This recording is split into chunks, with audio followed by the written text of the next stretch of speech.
A rotating black hole can be compared to a cosmic whirlpool. Two components make up black holes.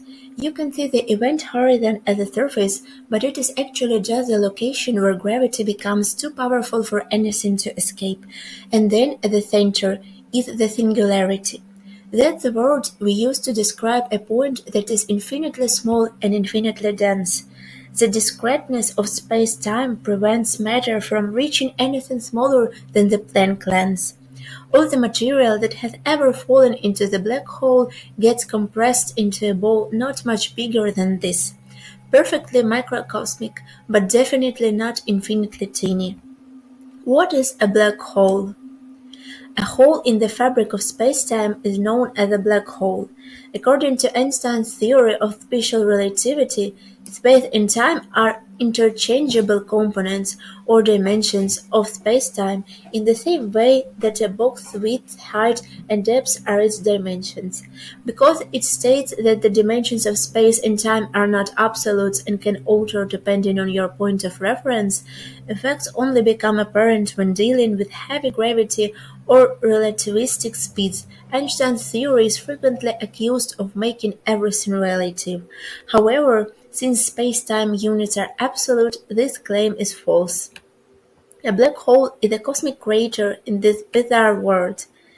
Black holes are regions where the density of matter increased to such a degree that the force of gravity pulling inward was too great for the matter's particles to sustain. As a result, gravity gathered all the chips into one place and smashed them into what is known as a singularity. We only know that the classical physics fails at the singularity. We have no true understanding of what occurs there. There is a difference between a black hole and a singularity.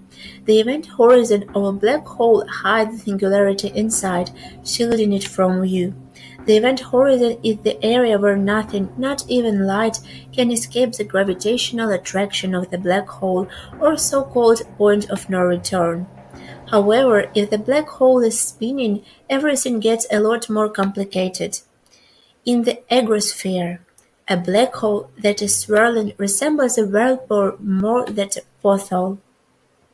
Spacetime itself serves as the analogy swirling water.